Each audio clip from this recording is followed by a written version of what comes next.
2026 के best SIP funds. कौन सा फंड किस गोल के लिए सही है भाई? पिछली वीडियो में मैंने तुम्हें बताया था कि एसआईपी क्या होता है, कैसे काम करता है और कैसे शुरू करें, और इतने सारे कमेंट्स आए। भाई शुरू कर दिया, 500 का एसआईपी लगा दिया। यार सच में अच्छा लगा, लेकिन एक सवाल बार बार आया, भाई एसआईपी तो शुरू करनी है, लेकिन कौन सा फंड चुने? इतने सारे हैं, कंफ्यूज हो जाते हैं। तो आज की वीडियो बस इसी के लिए है।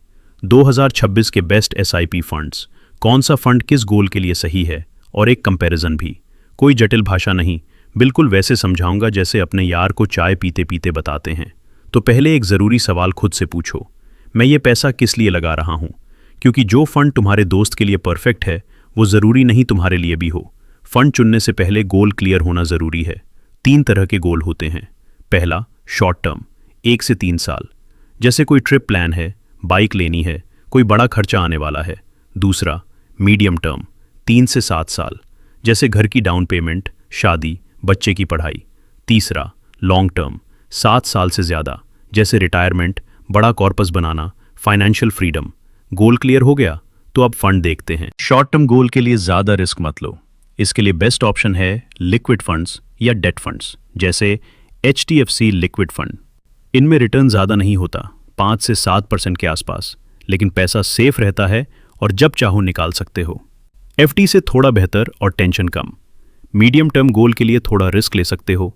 यहाँ देखो, हाइब्रिड फंड्स या बैलेंस्ड एडवांटेज फंड्स 2026 में अच्छे ऑप्शन हैं। ICICI prudential balanced advantage fund और मिराय asset aggressive hybrid fund.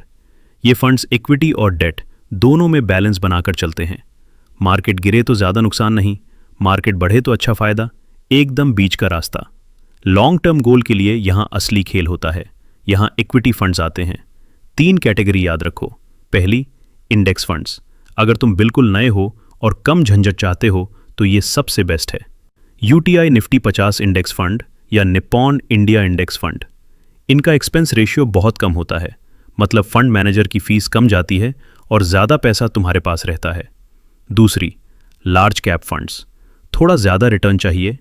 मिराय asset large cap fund या एक्सिस ब्लू चिप फंड देखो, ये इंडिया की टॉप कंपनियों में लगाते हैं, रिलायंस, TCS, HDFC, जो कहीं नहीं जाने वाली।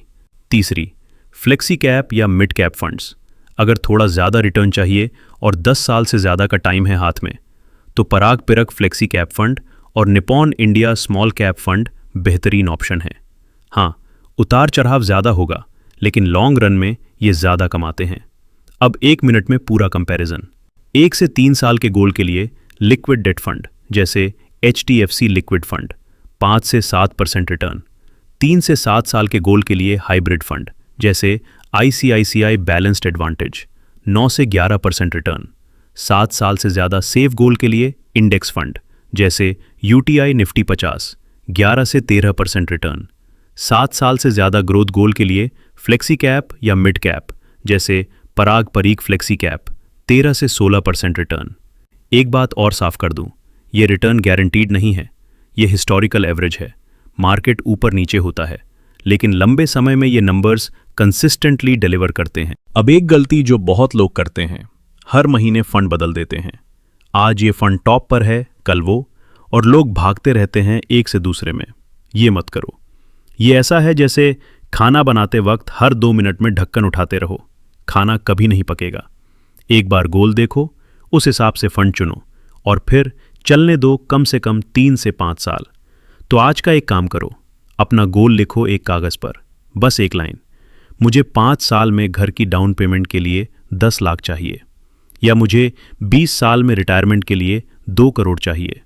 गोल लिखते ही फंड चुनना आसान हो जाएगा। और अगर अभी भी कंफ्यूज हो तो कमेंट में लिखो अपना गोल, मैं बताऊंगा कौन सा फंड सही रहेगा। यार पैसा कमाना मुश्किल है, लेकिन पैसे से पैसा कमाना ये SIP सिखाती है। बस सही फंड, सही गोल और थोड़ा सब्र, बस इतना काफ़ी है। अगर ये वीडियो तुम्हारे काम आई तो प्लीज़ लाइक करो और अपने उस दोस्त को ज़रूर भेजो जो अभी भी पूछ रहा है कि यार कौन सा फंड लूँ। चैनल सब्सक्राइब करो और बेल आइकन प्रेस करो ताकि नेक्स्ट वीडियो मिस ना हो, क्योंकि अगली वीडियो में मैं बताऊंगा SIP में वो गलतियां जो लोग करते हैं और जिनसे लाखों का नुकसान होता है। वो वीडियो मत छोड़ना और कमेंट में ज़रूर बताओ तुम्हारा गोल क्या है, शॉर्ट टर्म, मीडियम या लॉन्ग टर्म। मैं हर कमेंट पढ़ता हूँ।